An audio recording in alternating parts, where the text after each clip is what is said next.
Good day. I'm Jensen Requillas, the leader of Group 6, and now we're going to discuss about the Chapter 6, Digital Components, from Subject Computer Organization and Architecture, or OLAR 01. First, we're going to discuss about the integrated circuits. So, syempre kailangan alam natin yung integrated circuits, 'di ba? Kapag naririnig natin yung integrated circuits, naiisip natin chip. Yan yung mga CPU, ganyan. So, syempre kailangan natin ng deep understanding about integrated circuits. And also the decoders, encoders, multiplexers, registers, and also the shift registers. And let's go. So, integrated circuits, lesson 1. An integrated circuit is manufactured using silicon material and mounted in a ceramic or plastic container known as chip. Yan yung sinasabi nating chip. Microchips, chips, ganyan. The basic components of an IC consist of electronic circuit for the digital gates. The various gates are interconnected inside an IC to form the required circuit. So, ano nga ba yung integrated circuits? Ayan. So, yung mga IC or integrated circuits, compact yan, tsaka complex assembly ng electronic components fabricated on a single piece of semiconductor material, typically silicon, and sabi dyan, manufactured using silicon, pero typically silicon talaga yan. These components or yung IC nag-i-include dyan, o kasama dyan yung mga transistors, resistors, ano pa ba, capacitors, diodes, ayun yung alam ko na components ng IC. So, connected yan, yung mga yon, connect yan to perform various functions. So, ayun. The IC or yung mga integrated circuits natin, mounted yan, sabi dyan, mounted in a ceramic or plastic container, commonly referred or referred as chip, or yan, chip. So, ano mga ba yung mga basic components niyan? Sinabi ko na kanina, 'di ba? Resistors, yan yung control the flow of the ang tawag dito, ayun yung kumbaga nagko-control ng flow ng electric current na nasa loob niyan. So, capacitors, yan yung nag-i-store at nagre-release ng electrical energy. And also yung mga diodes, sila yung nagpo-flow, halimbawa yung dadaanan nila, kumbaga traffic, kumbaga sila yung mga tawag doon, mga traffic enforcer para i-guide yung flow sa isang direction lang. So, ayun. So, digital gates, ayun sabi dyan. Ang sabi dito, the basic components of an IC circuits for the basic components of an IC consist of electronic circuits for the digital gates. The various gates are interconnected inside an IC to form the required circuit. So, ano ba yung digital gates? Kung maalala natin sa mga previous modules and or chapters natin sa subject nating ito, narinig natin yung mga AND or NOT, NAND, SOR, NOR, and XNOR. Yan yun. Yun yung mga yun. Yun yung mga logic gates na tinatawag. Yung mga gates na yun, connected yun within the IC. Sabi dyan, interconnected inside an IC to form. Ayan, interconnected sila within the IC to form more complex circuits like microprocessors, memory chips, and other digital systems. So, ayan. So, the following categories can broadly classify an integrated circuit IC. SSI, ano nga ba yung SSI? Yung SSI, ano siya ayan, sabi dyan. Hindi ko mabasa. Ang liit. This type of devices contain several independent gates in a single package. The inputs and output of these gates are connected directly to the pins in the package. The number of logic gates are usually less than 10 and are limited by the number of pins available in the IC. So yung IC, typically, ano lang yan 100 components yung nilalaman yan, such as logic gates, flip-flops, multiplexers, and simple arithmetic and memory units. So yung multiplexers mamaya, itatakil yan ng isa kong kagrupo kung ano nga ba talaga kung ano ba yung multiplexers. So ayan. So yung mga SSI, ano sila relative, simple in terms of functionality and complexity, making them suitable for basic digital tasks. Ayun.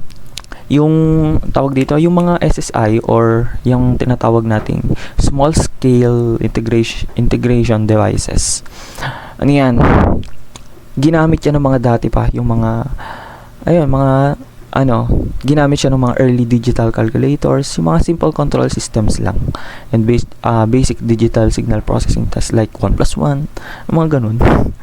As in, yung mga hindi ka komplikadong mga digital systems natin or digital tasks na ginagawa dati. So, ayun, malaki yung impact ng SSI ngayon kasi nag-evolve yan hanggang sa nagkaroon ng MSI, LSI, and VLSI, which is gamit na natin ngayon. So, yung next yung MSI. Ano nga ba yung MSI? MSI type of device has a complexity of approximately 10 to 200 gates. So basically yung MSI mas mas malaki. Yung kanina 'di ba small, ngayon medium. So basically yung MSI mas malawak sila kumpara sa SSI. Kasi yung MSI nag-hold yan approximately 10 to 200 gates in a single package. The basic components includes decoders, adders, and registers. Yang mga yan, decoders, adders, and registers, matatakal yan ng kagrupo ng isa kong kagroupmate mamaya. So, ano ba yung MSI? Yung karaniwan, naglalaman yan nga, tulad ng, ang tawag dito, 10 to 200 gates yan. So, yung mga device na ganyan, tawag dito, mas advanced kumpara sa SSI. Mas advanced na yung nagagawa niyan kumpara sa SSI. Kasi yung mga SSI, limited lang yan So, ayan. Halos the same lang naman din yan. Kasi yung MSI nga, mas konti yung limited, mas limited lang sa SSI yung kayang gawin. So, ayun lang yun. Simple terms na yun. So, ayan. Ginagamit yung mga mga medium scale integration devices sa mga komplikadong digital na systems, unlike sa SSI na simple lang yung kaya niyang gawin. So ganun. So ayun. So yung LSI naman natin, devices contains about 200 to a few thousand. So ito naman kung mas mataas si MSI kay SSI, mas mataas tong LSI kaysa kay MSI na mas mataas kay SSI. Gets nyo ba yun? So si LSI, large yan. From the words itself, large scale integration devices. So sabi dito, contain about 200 to a few thousand gates in a single package. The basic components of an LSI device include digital systems such as processors, memory chips, and programmable modules. Dito, sa mga LSI natin, na siya, mas malawak na yung kaya niyang gawin. Kasi unlike kay MSI tsaka SSI, limited lang sila Kung mapapansin nyo sa MSI, walang processors, memory chips, and programmable modules, di ba? Ganoon din sa SSI. Si LSI meron na. So kaya niya nang mag-function ng mga programmable modules tsaka mga processors and memory chips. So ayun, medyo nagagamit na natin yan ngayon kasi may mga may mga programmable modules na yan. So, kung si LSI large, merong very large. Andyan si VLSI, di ba? So, si VLSI, sabi dyan ni VLSI, sabi ni VLSI, hindi natin makita Sabi ni VLSI, this type of devices contains thousands of gates. Kung si LSI, 200 to few thousand. Ito, thousands of thousands na gates within a single package. So, imagine, sa isang package may libo-libo na gates within a single package na kayang mag-perform ng mga tasks, no? The most common example of VLSI device is a complex computer chip. So ayan na yung mga tinatawag nating microcomputer chips. Digital integrated circuits are also classified by their specific circuit technology to which they belong. The circuit technology is often referred to as the digital logic family. Yung digital logic family, tatakal ko sa inyo mamaya. So, each technology has its own basic electronic circuit and functions to perform. So, yung digital logic family, yan na yung mga TTL, yung mga ganyan. TTL, di ba yun? CMOS, mga ganyan. Yan. So, ayan yung mga categories na ng isang integrated circuits. So, ayun. So, ang next natin ay ito yung sinasabi ko kanina, no? So, the most common component in each technology is either an AND or NOR or an inverter gate. The most popular among the digital logic families include the TTL or transistor logic, or ECL, emitter coupled logic, MOS, metal oxide semiconductor, CMOS, or complementary metal oxide semiconductor. So, yung apat na yan, ay yung mga common components na either NAND or NOR or an inverter gates lang. So, ayan yung mga popular. So, ayan So, ano nga ba yung TTL? So, the TTL technology was an upgraded version of a previous technology called as DTL or diode transistor logic. The DTL technology used to have diodes and transistors for the basic NAND gate. TTL came in existence when these diodes are replaced with transistors to improve the operations. So, there are several variations of the TTL like high speed TTL, low power TTL, shorty TTL. So, yung TTL kasi guys, yung TTL, yung history kasi niyan, si James L. Dewey of TRW, nag-invent niya noong 1961. Initially called transistor coupled transistor logic or TCTL, kaya siya tinawag na transistor kasi ngayon natin yung pangalan transistor coupled or transistor coupled transistor logic, kaya transistor TTL yung tawag sa kanya, or transistor logic. So si TTL guys, so balik tayo. Si TTL uses bipolar junction transistors to perform both the logic and amplifying functions. So, yung mga common gates niyan, sabi nga dito, the most common component of each technology.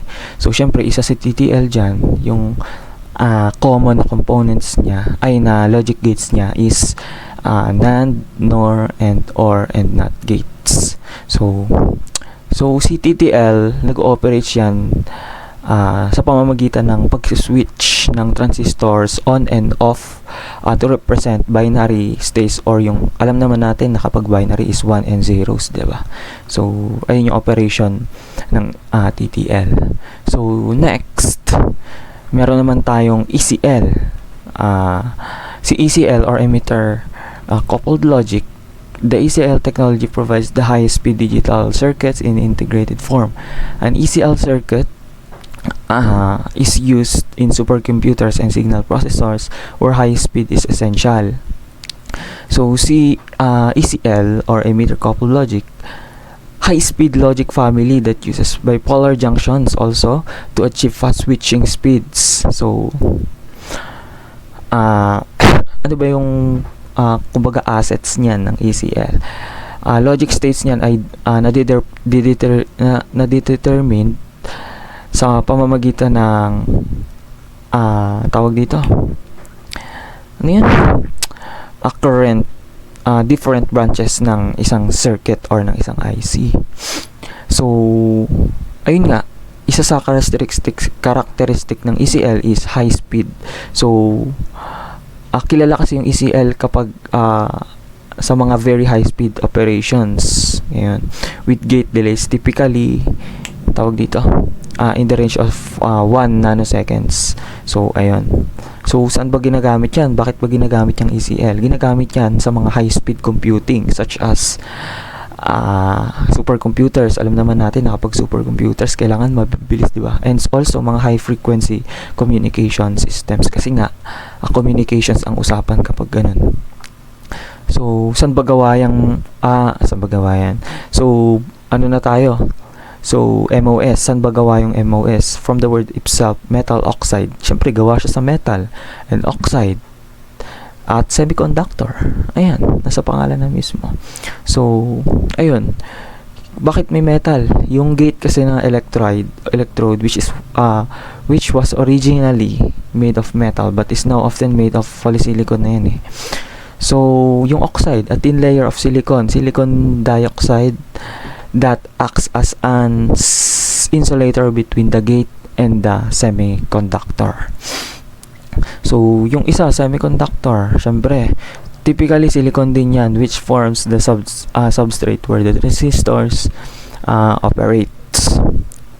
So, yung MOS or metal oxide semiconductor, meron siyang dalawang basic forms, categorized in two basic forms. Sabi nga, MOS technologies generally categorized in two basic forms. So, yung isa, a P-channel MOS is referred as PMOS, and also an N-channel MOS is referred to an NMOS. So PMOS, the operations performed by PMOS logic family can be explained by considering a PMOS and a NAND gate. So yung PMOS, ano yan? Yung PMOS transistors gumagamit ng mga butas as charge carriers. Gumagamit sila mga butas as charge carriers. Kapag yung negative voltage ay nag-apply sa gate relative to the source, makakagawa ng electric field na makakagawa siya ng electric field na kayang magpapasok ng flow na galing sa source to the drain, from the drain. So ayun. So kung mapapansin nyo yung diagram ng PMOS, ayan, mapapansin nyo connected to a pull resistor, connected yan sa pull resistor. So makikita nyo resistors and VDD or yung voltage source natin. Tapos ayan, tawag dito, ayan. So yung mga NMOS transistors natin, each input is connected to an NMOS transistors. The drain of these transistors are connected together and lead to the output. Kung mapapansin nyo, ililid niya yung mga yan sa palabas, pa-output, ganun. So yung NMOS naman, kung yung NMOS, the structure of NMOS logic is similar to that of PMOS. However, instead of using PMOS transistors, here we will use the NMOS transistors along with pull-up resistor R. The following circuit diagram shows into input NMOS NAND gate. So, kung mapapansin nyo, yung input A and B directly connected siya sa drain ng NMOS transistor. So, ayan, directly siya. So, kung mapapansin nyo, NMOS transistors natin connected together and then to the ground, diba? So ang magiging output niya, yung drain connected together leading to the output with the pull up resistor between the output and the voltage source or yung VDD natin. Ayan o, VDD. Di ko wait lang.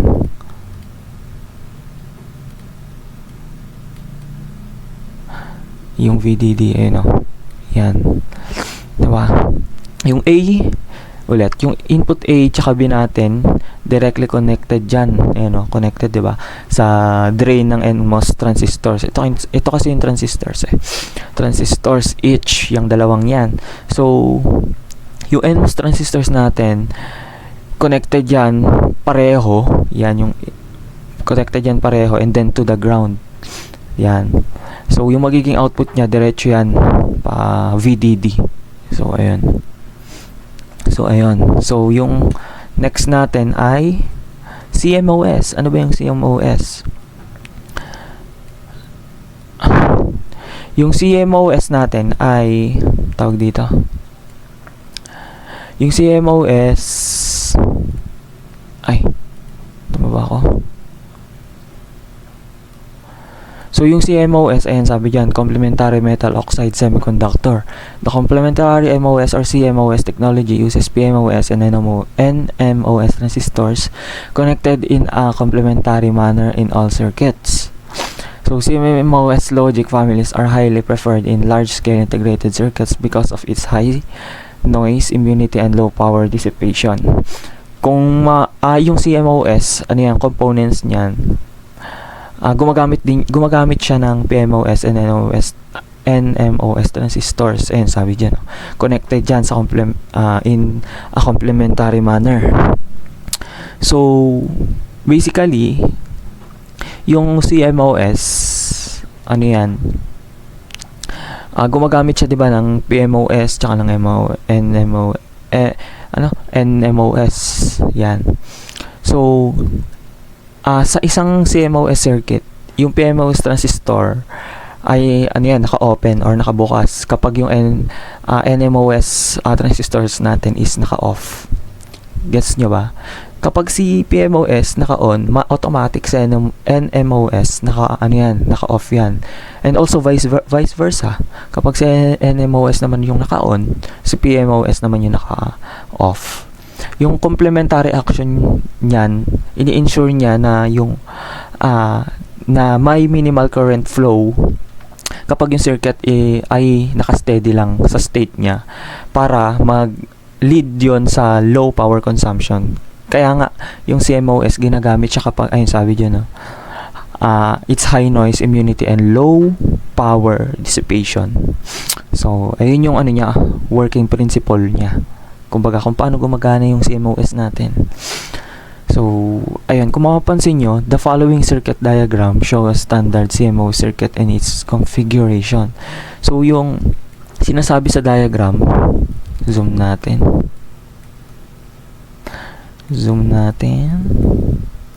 So, ayan.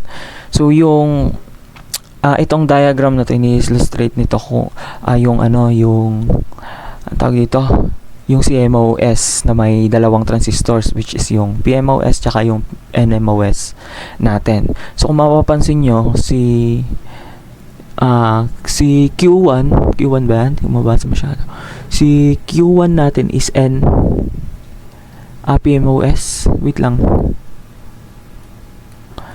Ayan. Si Q2 pala, ay si Q1 natin, si Q2 natin ay PMOS. Diba? Si Q1 naman ay NMOS. So, si PMOS transistor, nakikita natin, diba, sa taas. Yan. Ito yan siya. So, si NMOS natin, nakikita natin sa baba. Ito siya. Si Q1. So, si PMOS transistor natin, which is ito, kung mapapansin nyo, connected dyan sa VDD natin, which is ito. VDD natin yan, So, si NMOS transistor natin, nandito banda, connected siya sa ground, which is itong pababa. So, yung input niyan, yung gates ng dalawang transistors na yan. So, yung magiging output nito, matitaken galing sa connection ng dalawang transistors natin, which is yung PMOS at saka yung NMOS natin. So, ayun. So, ayun yung yung principle ng CMOS. So, ayun. So, yung next lesson natin, which is decoders, which is are going to explain by Miss Jessel Ann Nofies. And, ayan. Decoder is a combinational circuit that converts binary input data and bits into up to 2n outputs. Common example is A, 3 to 8 line decoder has a 3 input variables like X, Y, and Z, producing an 8 outputs, each presenting a unique binary combination. The table provide illustrates the truth table for this decoder. Each row corresponds to a particular binary combination of inputs, and corresponding output line to D0 to D7 is activated. Application: one common of the decoders is binary to octal conversion. For example, 2 to 4 decoder with NA and D gates is shown, where the NA and D logic replace an A and D gates in the decoding process. Let us consider an example of 2 to 4 line NA and D gate decoder, which uses NA and D gates instead of A and D gate in the central logic. The following image shows a 2 to 4 line decoder with NA and D gates. This 2 to 4 decoder with NA and D gates works by taking two inputs, A1, A0, and enabling one of four outputs to go low based on the input combination. The enable E line controls whether the decoder is active or not. If E equals 1, the decoder is turned off and outputs stay high. If E equals 0, it works normally based on the inputs. The truth table for a 2 to 4 line decoder can be represented as shown in the image. This setup uses NA and D gates, which means the outputs are active low. They go to 0 when selected, which is a bit different from using A and D gates, where outputs would be actively high. Larawan ay nagpapakita kung paano bumuo ng mas malaking decoder sa pamamagitan ng pagsama-sama ng dalawang mas maliit na decoder. Ang ganitong modular na paraan ay karaniwang disenyo sa digital logic na nagbibigay daan kung saan scalable at flexible na pagbuo ng circuit. Meron po tayong dalawang components at configurations. Meron po tayong 2 to 4 decoders. Bawat decoder ay may 2 input lines at 4 output lines. Yung inputs po ay 3 to 8 decoder ay may tatlong inputs. A0, A1, A2. Yung A0 at A1 po nakakonekta sa parehong 2 to 4 decoders. Ang A2 gumaganap bilang enable signal para sa pagpili kung alin 2 to 4 decoder ang aktibo. Working principles: enable signal, yung A2 tumutukoy kung alin 2 to 4 decoders ang aktibo. A2 equals 0, ang unang 2 to 4 decoders ay pinagana at dinecode nito ang inputs ng A0 at A1 upang makuha ang output ng D0 hanggang D3. Yung A2 naman equals to 1, ang ikalawang 2 to 4 decoder ay pinagana ng decoder nito ang inputs A0 at A1 upang makuha ang output ng D4 hanggang D7. So, bali po dito sa part ko is, sa pamamagitan po ng paggamit ng enable signal, upang lumapit sa pagitan ng dalawang 2 to 4 decoders, epektibong nabuo ang isang 3 to 8 decoders. Ipinakita ng metodong ito ang modular at scalable na katangian ng disenyo ng digital logic na nagbibigay daan sa pagbuo ng mas komplikadong mga circuit mula sa simpleng mga bahagi. What is an encoder? An encoder is a combinational logic circuit that converts a set of input lines into a unique binary code on a smaller set of output lines. Think of it as a reverse coder. A coder takes binary code and activates one of many output lines. Encoder takes an active input lines and generate corresponding binary code. 4 to 2 line coder. A 4 to 2 line coder has 4 inputs input lines A0, A1, A2, and A3. Two output lines D0, D1 only.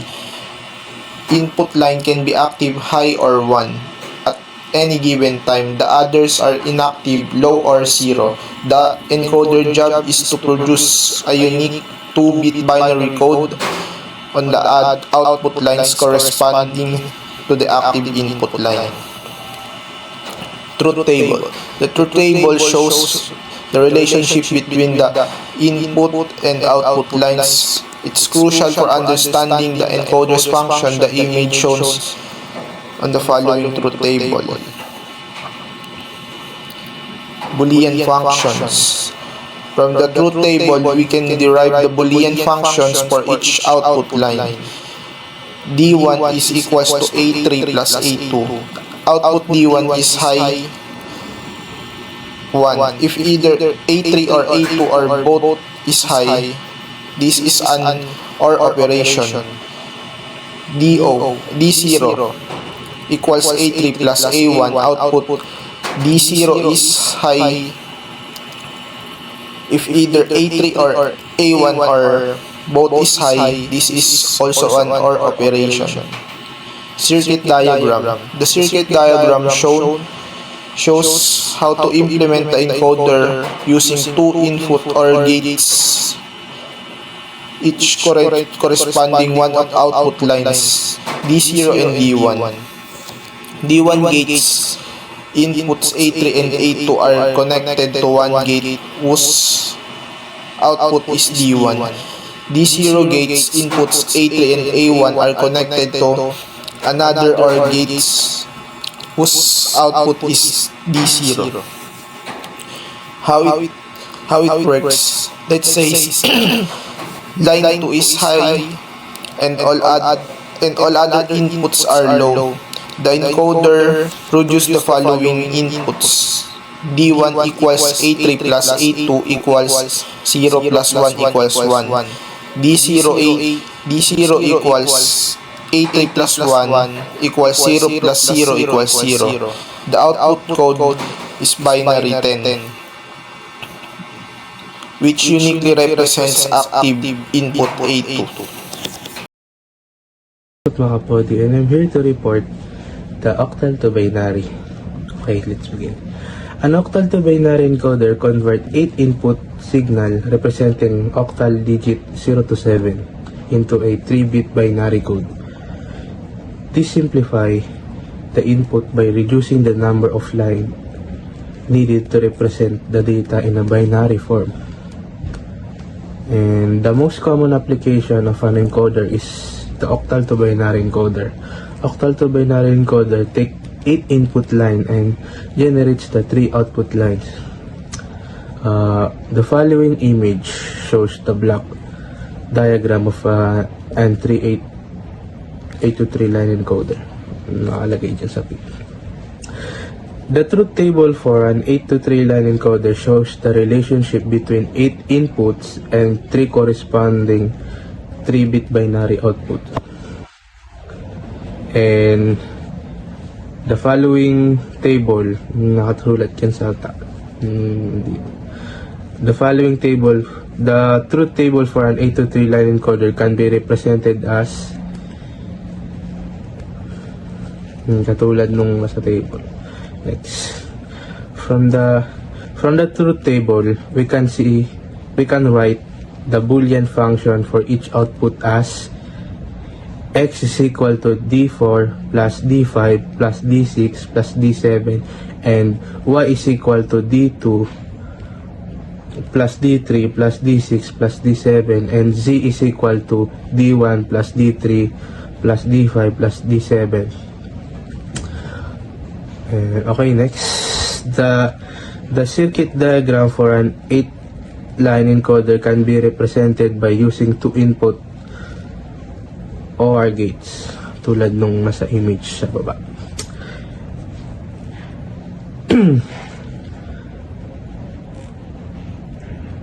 The circuit diagram for an 8 to 3 line encoder uses two input OR gates to combine input signal and produce the binary output. Each output bit is generated by selectively ORing relevant input line based on the binary code they represent. And then we move to lesson 4, which is the multiplexer. A multiplexer, or an MUX, can be described as a combinational circuit that receives binary information from one of the 2 to the n power input data lines and directs it to a single output line. The selection of a particular input data line for the output is decided on the basis of the selection lines. The multiplexer is often called as data selector since it selects only one of the many data inputs. A multiplexer receives multiple inputs and only releases a single output. The selection lines decides which one to use as an output. And because multiplexer only uses one of the many inputs, called a data selector. In this diagram, they use a 4x1 multiplexer, which means it receives 4 input and releases 1 output. The output would be decided on the selection line, S1 and S0. Using this table, if both the selection line is 0, the output would be I0. But if S1 is 0 and S0 is 1, the output would be I1. And so out of the 4 input data lines, a particular input data line will be connected to the output based on the combination of the input present at these 2 selection lines.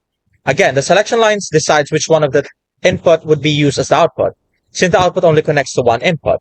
As I said, S1 and S0 are the selection lines. In this table, if both selection line is 1, the output would be I3. Note, a truth table describing the circuit needs 64 rows, since 6 input variables can have 2 to the n power. Instead of using which would lead to a longer and harder to read table, they use a function table to shorten it. From the function table, we can write the Boolean function for the output y as y equals to S1 S0 I0 plus S1 S0 I1 plus S1 S0 I2 plus S1 S0 I3. You can use a diagram to implement this and use 3 input AND gates and a single OR gate.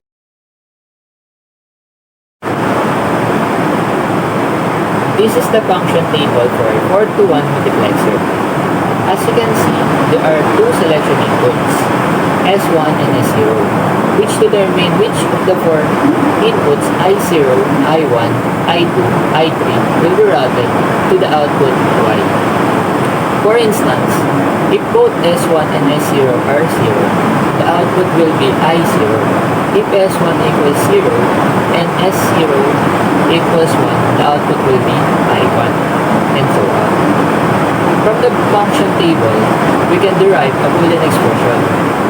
For the output Y of the multiplexer, the output can be written as Y equals S1 S0 I0 plus S1 S0 I1 plus S1 S0 I2 plus S1 S0 I3, where S1 and S0 are the complements of the selection inputs.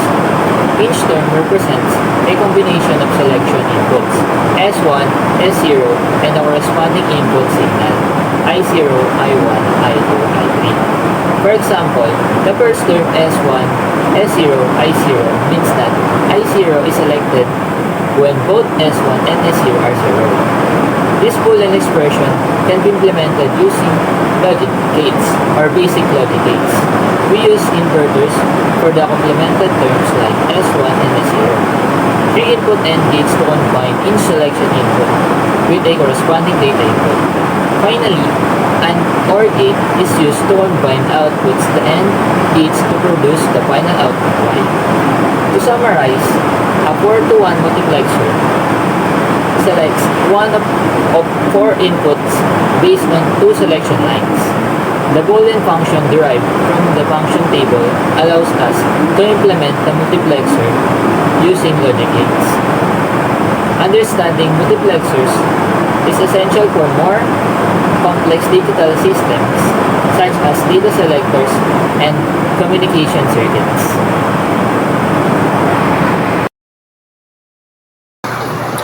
We can also implement higher order multiplexers using a lower order multiplexers. For instance, let us implement an 8x1 multiplexer using a 2 4x1 multiplexer and a 2x1 multiplexer. The 2 4x1 multiplexer are required in the first stage to get the 8 input data lines. 2x1 multiplexer is required in the second stage to coverage the outputs generated at first stage into a single output. The following image shows the block diagram of an 8x1 multiplexer designed using two 4x1 multiplexer and a single 2x1 multiplexer. So basically, this diagram demonstrates how to build an 8-to-1 multiplexer using two 4-to-1 multiplexers and a single 2-to-1 multiplexer. The purpose of a multiplexer is to select one input from multiple data inputs and send it into the output base of the control signal selectors. The first stage would be the 4-to-1 multiplexers. Two 4-to-1 multiplexers are used to handle the first stage. Each 4-to-1 multiplexer takes 4 inputs, 10 to 13 for the first, 14 to 17 for the second, and outputs one selected input based on the control signal. Second stage is the 2-to-1 multiplexer. The outputs from the two 4-to-1 multiplexers are led or fed into a single 2-to-1 multiplexer in the second stage. This 2-to-1 multiplexer selects between the two outputs from the first stage based on an additional selector signal to produce the final output. Control signals. The selection lines control which input is passed through each multiplexer. The 4-to-1 multiplexers in the first stage are controlled by two selections signals, S1 and S0. The output from the first stage is controlled by a third selection signal, S2, to determine which 4-to-1 multiplexer's input, or output rather, reaches the final 4-to-1 multiplexer. This structure is efficient for creating a higher order multiplexer from smaller, simpler multiplexers.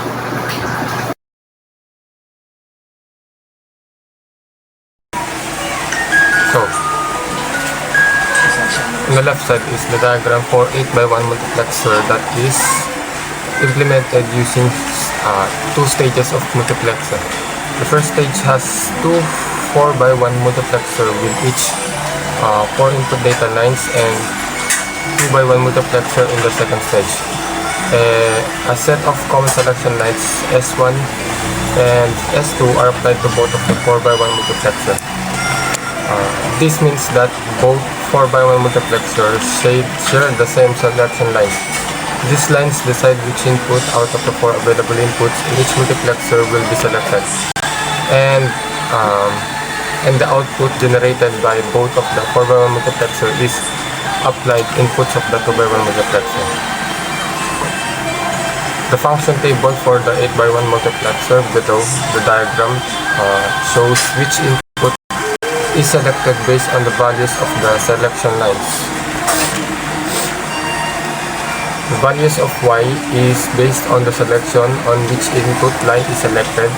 So let's say if S1 is equal to S0 and S2 is equal to 0 and S0 is equal to 0, then y is I0. Similarly, if S1 is equal to 0, S2 is equal to 0 and S0 is equal to 1, then y is equals I4. There is a fast memory used to store and transfer data. It's made of flip-flops. A register with n flip-flops can store n bits.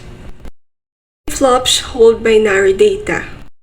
Different types of registers exist. Some are simple, made only of flip-flops. So what is flip-flops? Flip-flops are fundamentally building blocks in digital systems like computers and are commonly used in registers, counters, and memory devices.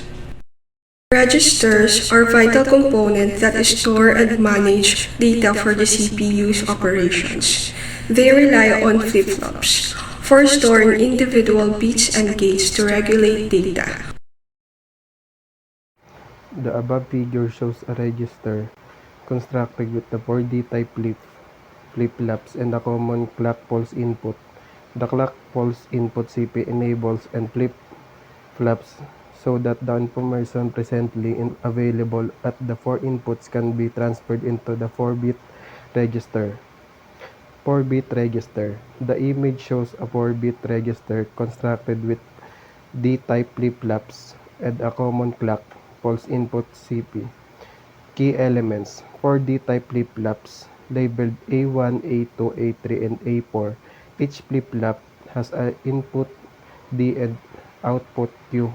A common clock pulse input CP is connected to all flip-flops. Example: the clock pulse input CP enable all flip-flops simultaneously when CP is high data present at the D inputs of a flip-flops is transferred to the corresponding Q outputs.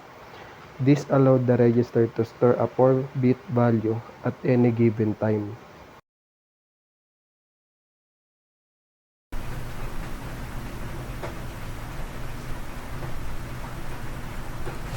Shift registers are capable of shifting their binary information in one or both directions. The logical configuration of a shift register consists of a series of flip-flops, with the output of one flip-flop connected to the input of the next flip-flop. Note: to control the flow of shifts, the flow of binary information from one register to the next, a common clock is connected to all of the registers connected in series. This clock generates a clock pulse, which initiates the shift from one stage to the next. A shift register is a type of digital memory circuit used for storing and manipulating binary data. It consists of a series of flip-flops, which are basic memory elements that can hold a single bit of data. The output of one flip-flop is connected to the input of the next, allowing data to be shifted from one flip-flop to another. The primary function of a shift register is to shift data either to the left or right, depending on the configuration.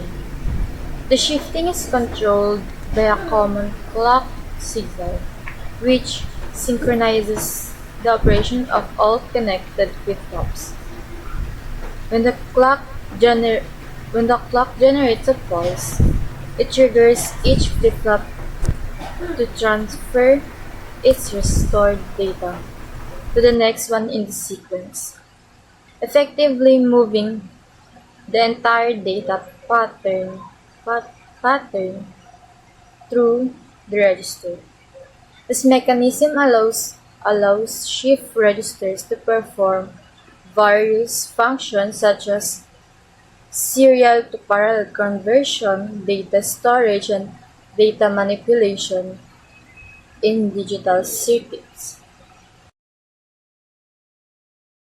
Hello, today we're going to discuss 5 different types of shift registry. The first one is CISO or serial in, serial out. Dito po ang data po ay nag-input po siya na serially and one at that time. Then mag-output po siya dito ng isahan lang din po o serially. Ang susunod naman po ay SIPO kung saan ay serial in, parallel out. Dito naman po ay papasok po siya na isahan lang ang data at lalabas po siya ng marami sa iba-ibang direction. Ang susunod naman po sa atin ay PISO. Ito po yung parallel in, serial out. Kung saan po ang data papasok po siya ng maramihan sa isa at lalabas lang po siya ng isa sa isahan, serial. Susunod naman po ay PIPO, parallel in o parallel out. Saan po ang data, input po niya marami, lalabas din po siya ng marami. As ang pinaka-complicated po sa lahat ay itong bidirectional registry. bidirectional shift data.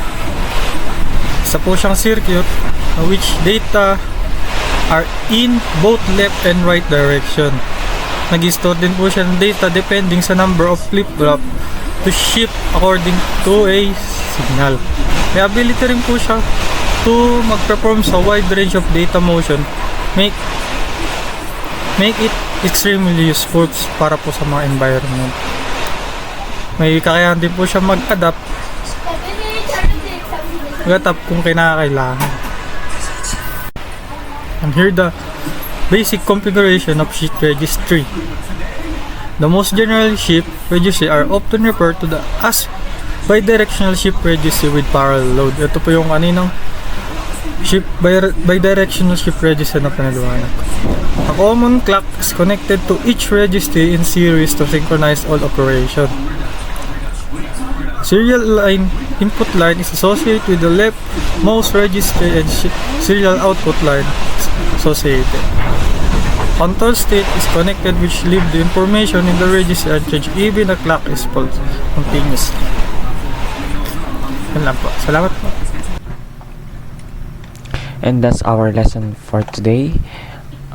We thank you for your cooperation and your time listening to our video tutorial or our project from this subject. And by the way, this is our group members. The leader is me, Riquelias Jensi, and the members are Nofies, Mr. Nolasco, Mr. Original, Mr. Orozco, Mr. Ortega, Mr. Macapodi, Mr. Pagsaligan, Mr. Pagulayan, Miss Gates Felipe, Mr. Pojas, Miss Polillo, Mr. Ramos, and also Mr. Reno Meron. Thank you for taking some time listening to our group project or video tutorial, and that's it.